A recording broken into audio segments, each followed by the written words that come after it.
Habang sakay sila ni Faye ng bus papuntang Mindoro, hindi niya maiwasang mag-isip sa magiging reaksyon ng kanyang pamilya tungkol sa kanyang pagdadalang tao. May pagka-konserbatibo pa naman ang kanyang ina dahil lumaki din sa conservative na pamilya. Baka hindi matanggap ng mga magulang niya na magiging dalagang ina siya. Baka mawala ang respeto ng kanyang mga kapatid sa kanya. Samot-saring mga bagay ang kanyang naiisip. Wala naman siyang pakialam sa kung namang sasabihin ng ibang tao. Ang mas inaalala niya kung matatanggap pa siya ng kanyang pamilya. Dahil dito hindi siya mapakali. Balisang-balisa siya kaya hindi siya makatulog. Nalingon niya sa tabi si Faye pero natutulog pala ito kaya wala siyang makakausap. Kinuha na lamang niya ang kanyang cellphone at nagtingin-tingin sa mga pictures sa kanyang gallery. Hanggang sa nakita niyang pictures na kinuha niya noon sa tag post ni Lucas. Nanggaling yon sa photographer na kumuha ng larawan sa kanila noong time na ginawa ang peking kasal. Patuloy lang siya sa pag-scroll hanggang sa dumako ang mga mata niya sa picture na naghalikan silang dalawa ni Lucas. Parang totoo talaga ang halikan na yon at ngayon niya mas lalong napatunayan na minahal na pala niya si Lucas simula pa nung ginanap ang kanilang kunwaring kasalan. Nilagay niyang muli ang cellphone sa kanyang bag, ngunit bigla itong nag-ring kaya muli niya itong kinuha at tiningnan kung sinong tumawag sa kanya. Nang malaman niyang si Amir ang tumawag, agad nitong sinagot. "Hello Amir? Hello Princess, kamusta? Saan ka ngayon?" Tanong nito. "Sumasakay kami ng bus papuntang Mindoro. Kasama ko si Faye Amir. Umuwi muna ako sa amin?" I'm sure. Napanood mo na ang press release ni Lucas kahapon.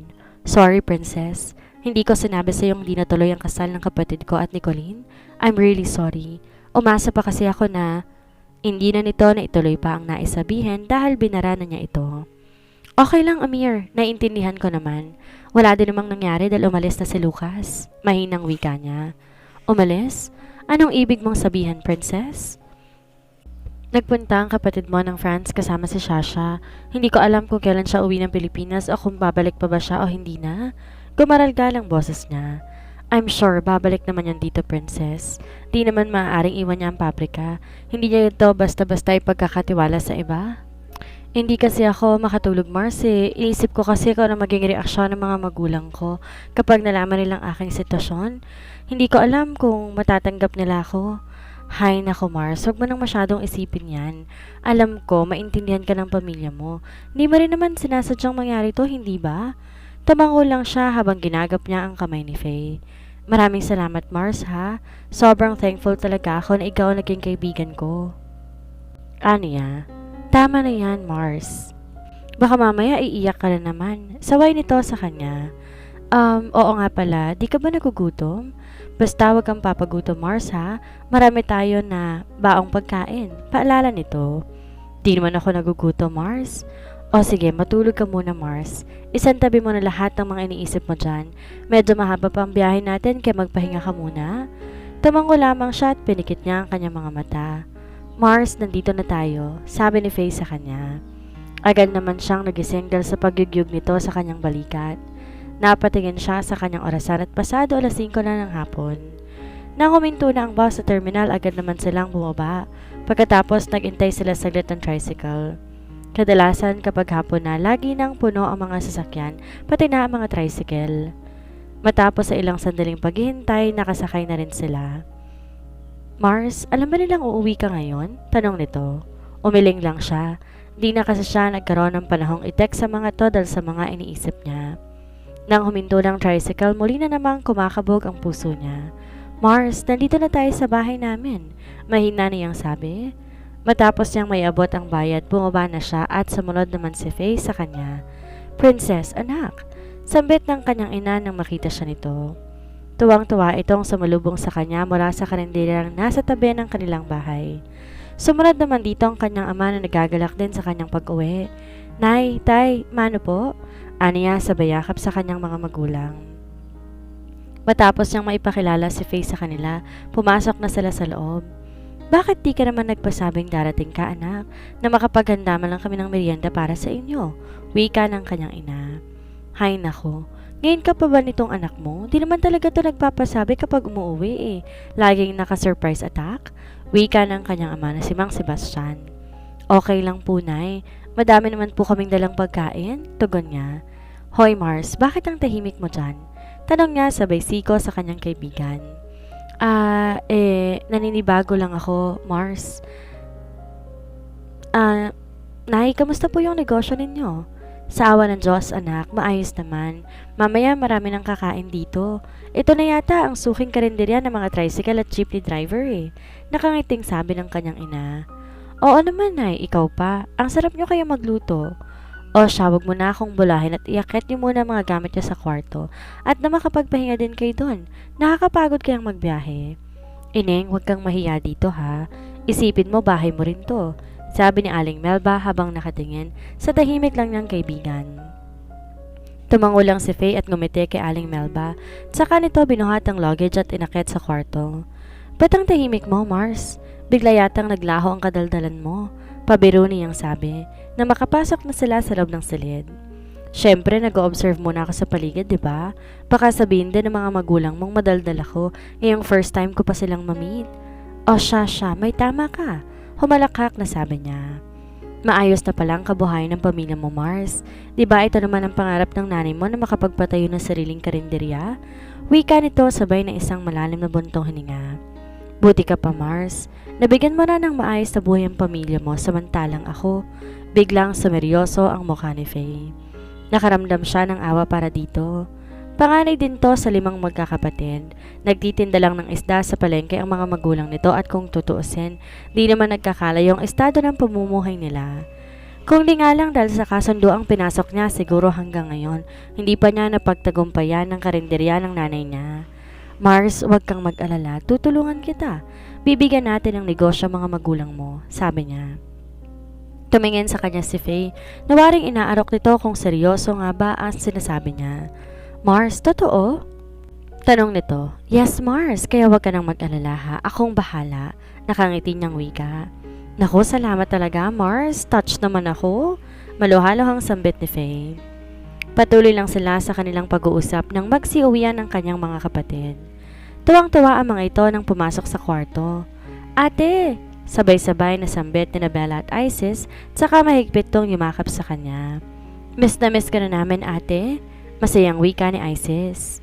Namimiss ko rin kayo, o siya at may kasama ako. Siya ang ate Faye nyo. Yon ang madalas na ikinukwento ko sa inyo. Hi, ate Faye. Butit na kasama po kayo dito. Wika ni Isis. Nahahaba ang kwentuhan nilang apat at di nila namalayan oras na pala ng hapunan.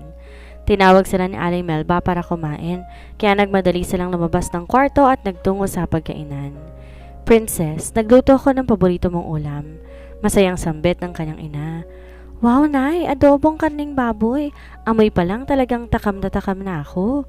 Masaya niyang wika at nagsimulang sumubo. Ngunit biglang sumama ang kanyang pakiramdam na parang gusto niyang masuka. Tumayo siya at mabilis tumakbo papuntang lababo.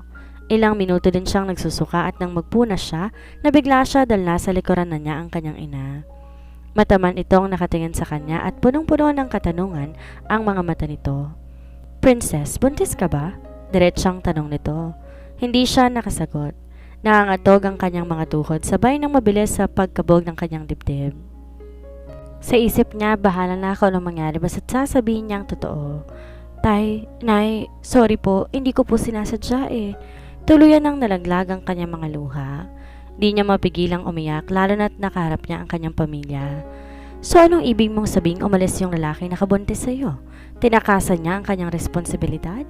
Galit na wika ng kanyang ama habang nakakuyom ang mga palad nito. Ang kanyang ina at mga kapatid naman tahimik lang na nakikinig sa kanila. Tay, hindi naman po kasi alam ni Lucas na buntis ako eh. Tay, Nay, sorry, patawarin niyo ako kung naging kahihiyan ako ng pamilya natin. Tuluyan na siyang humagulhol. Si Faye naman nakatabi niya sa upuan ay patuloy lang sa pag-apuhap sa kanyang likod. Mars, tama na, makakasama yan sa baby mo, sabi nito. Tay, Nay, nagmahal lang naman po ako. Hindi ko naman po naisip na mangyayari to eh. Naging komplikado ang lahat, wala pong kasalanan si Lucas, Nay. Diyos ko namang bata ka, wika ng kanyang ina at sinugod siya ng yakap. Mas lalo tuloy siyang napahagulhol. Sumunod naman ang kanyang ama at mga kapatid at buong pagmamahal siyang niyapos ng mga to. Tahan na anak, makakaapekto yan sa batang dinadala mo. Di naman kami nagagalit eh. Nabigla lang kami dahil di naman namin akalaing ganito palang pinagdadaanan mo sa Maynila. Wika ng kanyang itay. Oo nga naman ate, tahan na. Pangaalo sa kanya ni Isis habang humihigbi ito. Dali-dali namang kumuha ng tubig si Bella at agad tong binigay sa kanya. Kumuha din to ng 2 face towel ang isa nitong pampamunas, basang-basa niyang pisngi. Tama na anak, pinagpapawisan ka na oh. Wika ni Aling Melba, tsaka pinunasan nitong likod niya. Makaraan ang ilang sandali at gumana rin ang kanyang pakiramdam. Naging mahirap man ang pinagdaanan niya, ngunit maswerte pa rin siya kahit papano dahil may pamilya siyang nagmamahal sa kanya at meron siyang tunay na kaibigan na maaasahan. O siya anak, umakyat na kayo sa kwarto at nang makapagpahinga ka na. Halata namang kulang ka sa tulog sabi ni Aling Melba. Tayo na Mars, sayaan mo. Bukas mag-outing tayo para naman hindi ka na malungkot. Nakangiting sabi sa kanya ni Faye. Uy, maganda yung naisip mo ate Faye. Tamang-tama wala kaming pasok bukas kaya libre kami. Excited na wika ni Isis. Tama na nga muna yung kadaldalan mo Isis at nang makapagpahinga ng mga ate mo, saway ni Aling Melba. Tumango lang ang bunso niyang kapatid at nauna tong umakyat ng kwarto. Doon pa rin matutulog ang mga kapatid niya sa dati nitong silid habang sila naman ay doon sa guest room. Tamang-tama lang na nagpagawa siya ng pangatlong kwarto. Hindi nga lang to kalakihan pero maayos naman to at may comfort room at banyo sa loob.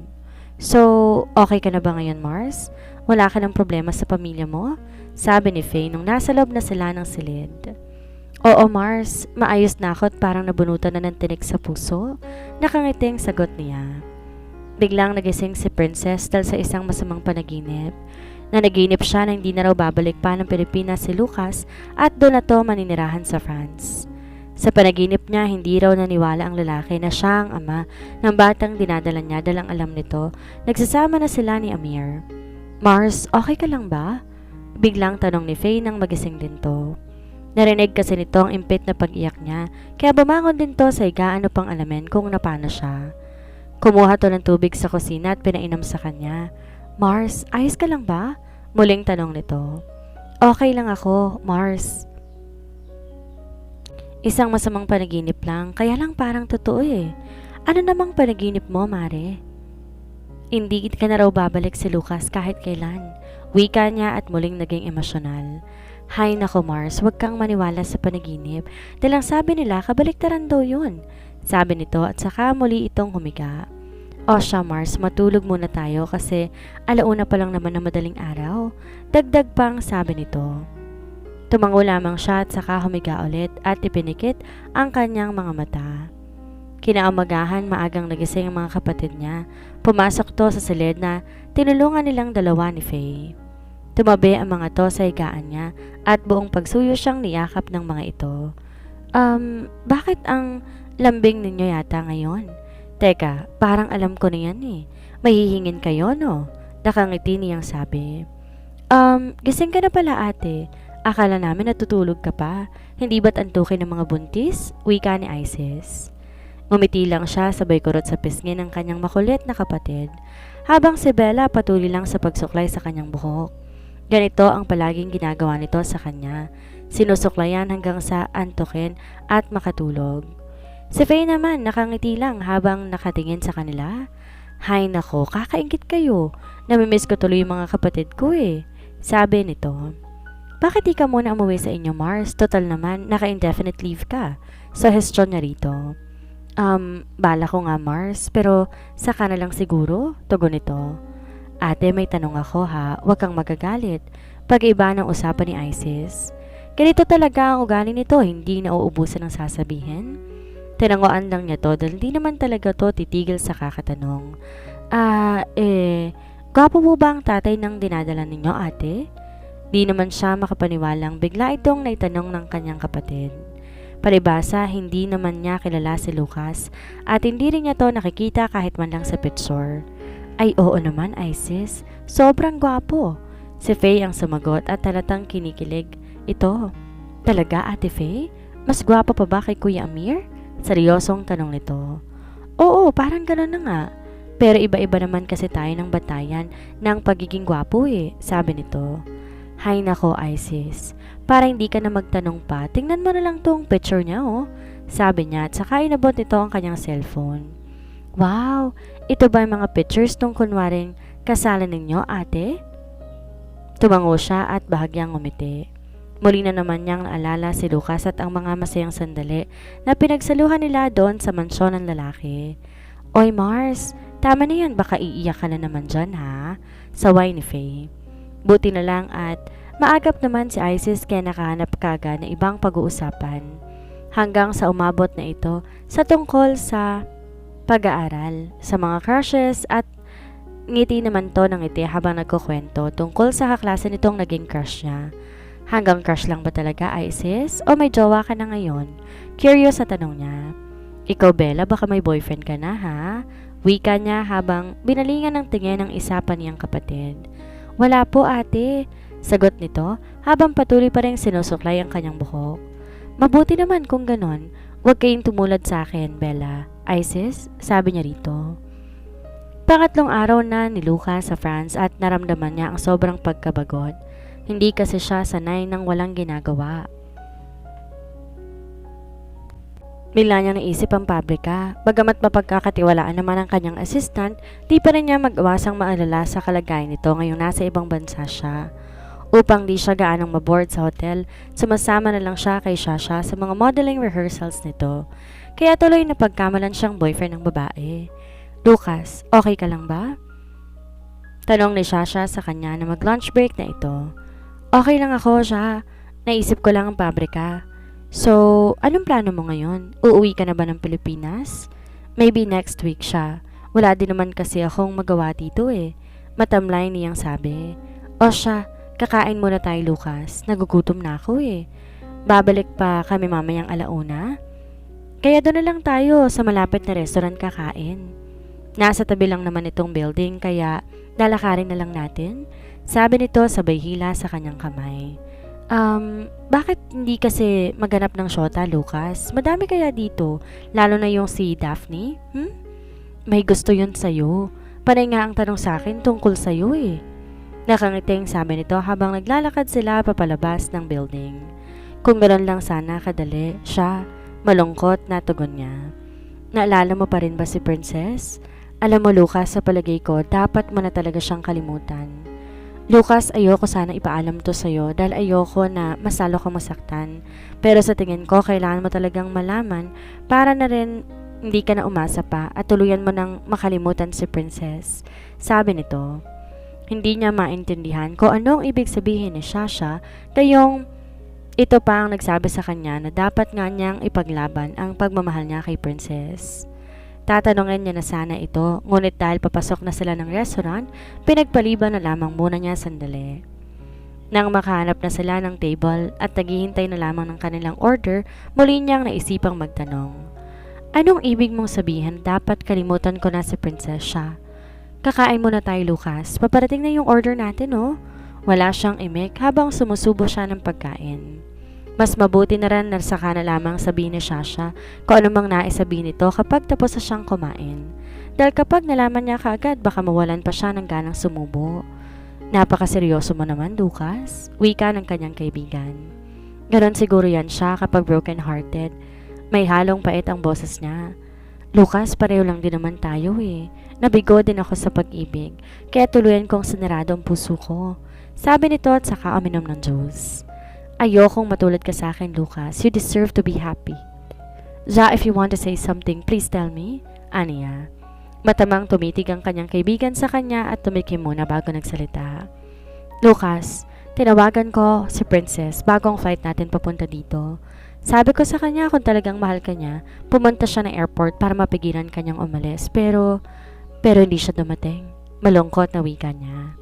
Lucas, I'm sorry. Ginagap nito ang kamay niya. Umiling siya. Wala namang kasalanan si Shasha dahil sinubukan lang nito ang posibilidad na maaari siyang sundan ni Princess sa airport. Pero hindi nangyari at nagpakasakit sa kanya ang malaman na hindi siya ganon kaimportante sa buhay ng babaeng pinakamamahal niya. Nararamdaman niya ang pangingilid ng kanyang mga luha.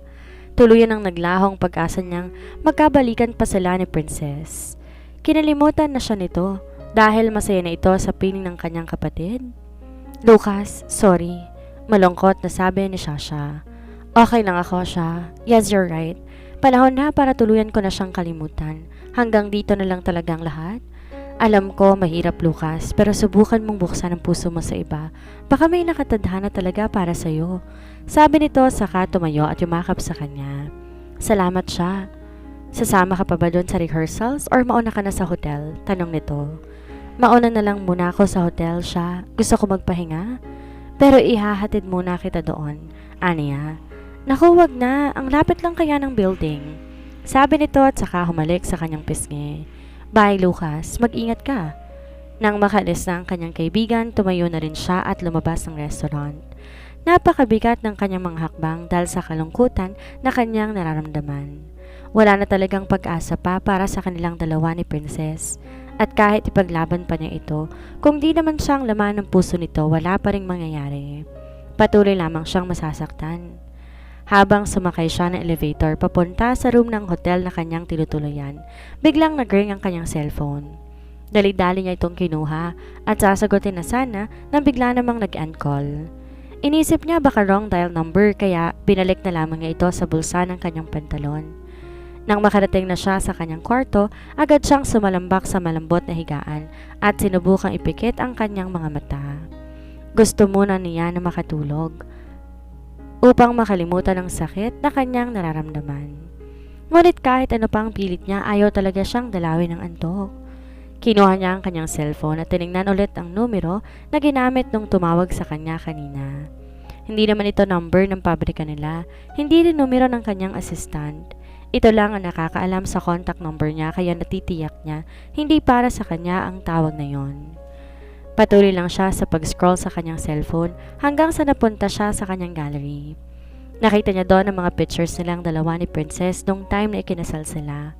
Walang nag-akalang hindi totoo ang kasalan na yon dahil kahit tingnan niya sa pictures, tunay na masaya silang dalawa, lalo na nung time na naghalikan sila. Marahan niyang hinaplos ang larawan ng mukha ng babaeng pinakamamahal niya. Princess, bakit? Sanay ako na lang piliin mo? Sana'y ako na lamang ang matimbang sa puso mo. Naramdaman niya ang mainit na likido na kumawala sa sulok ng kanyang mga mata. Bumangon siya dahil biglang nanikip ang kanyang dibdib. Patuloy niyang tinititigan ang mga pictures nilang dalawa. Sana'y hindi na lang natapos ang kontrata. Disin sana'y kapiling pa niya ito ngayon. Muli niyang hinaplos ang larawan at dinala sa kanyang labi. Mahal na mahal kita, Princess. Usal niya sa kanyang sarili habang patuloy na pumapatak ang mga luha niya.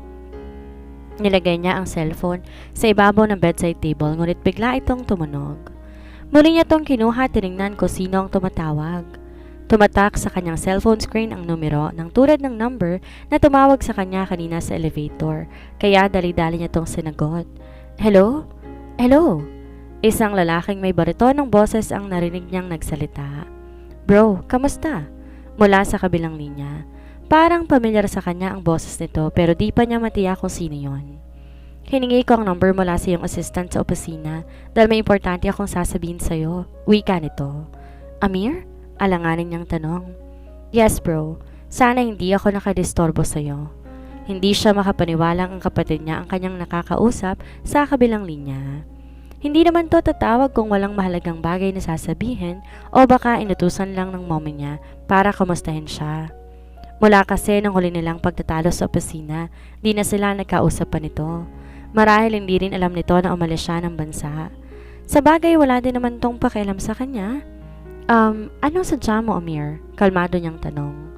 Kailangan pa rin naman niya tong pakitunguhan ng maayos dahil kapatid niya ito. Bro, may kasalanan ako sa'yo. Nagsinungaling ako, I'm sorry. Nauutal na panimula nito. Anong ibig mong sabihin? Bro, kahit kailan hindi ko maaaring palitan ang lugar mo sa puso ni Princess. Ikaw ang mahal niya. Patawarin mo ako dahil sinabi kong nagkabalikan na kaming dalawa at masaya na siya sa akin. Akala ko ako pa rin ang mahal niya pero hindi bro. Isa na lang akong bahagi ng kanyang hapon. Ikaw ang kanyang ngayon at kanyang bukas. Please, puntahan mo siya. Gusto kong maging masaya siya dahil ikaw ang makapagbibigay nun. Madamdaming wika ng kanyang kapatid. Bro, mahal ko si Princess. Pero hindi sapat ang pagmamahal ko para lumigaya siya. Ikaw ang kailangan niya. Lalo na ngayong hindi nito may tuloy ang sasabihin dahil narinig niya ang impit na pag-iyak nito. Ngayong ano, Amir? Bro, okay ka lang ba? Nag-aalalang tanong niya. Hinintay niyang muli itong magsalita. Bro, buntis si Princess at ikaw ang ama ng batang dinadala niya. Kaya puntahan mo na siya sa probinsya nila. Buntis si Princess at ako ang ama? Oh God! Hindi niya napigilan ang muling pagpatak ng kanyang mga luha dahil sa magkahalong lungkot at saya na kanyang nararamdaman. Nalulungkot siya dahil hindi niya agad to mapuntahan dahil nasa ibang bansa siya. At masaya siya dahil sa panibagong pag-asang naghihintay sa kanilang dalawa kasama ng kanilang anak. Bro, salamat. Maraming salamat. Yon ang huli niyang sinabi sa kanyang kapatid bago niya pinindot ang end call button. Pagkatapos, sinanap niya ang number ni Princess sa cellphone niya, ngunit hindi niya to makontak. Balisang-balisa siya at hindi mapakali. Nanginginig ang mga kamay niya habang nag-iimpake ng kanyang mga gamit. Kailangan niyang makauwi ng Pilipinas as soon as possible. Bigla niyang naalala si Shasha, kaya dali-dali niya tong tinawagan. Sha, I'm sorry, but it's urgent. I need to go back to the Philippines. Amir just called a while ago. Buntis si Princess siya at ako ang ama. Kailangan ko siyang puntahan sa kanilang probinsya. Natataranta niyang sabi. Oh God, Lucas, I'm teary-eyed now. Mag-iingat ka. Wishing you the happiness that you deserve, my dear friend. Balitaan mo na lang ako, ha? I need to go now. Hindi pa tapos ang rehearsal namin eh. Siya, sorry sa biglaang pag-uwi ko. No worries. Bye, Lucas. Matapos silang mag-usap ng kanyang kaibigan, nagmamadali siyang nag-checkout sa hotel at agad pumara ng taxi papuntang airport. Princess, please, hintayin mo ko. See you soon, babe. Usal niya sa kanyang sarili na punong-puno ng pag-asa sa ligayang naghihintay sa kanyang pag-uwi.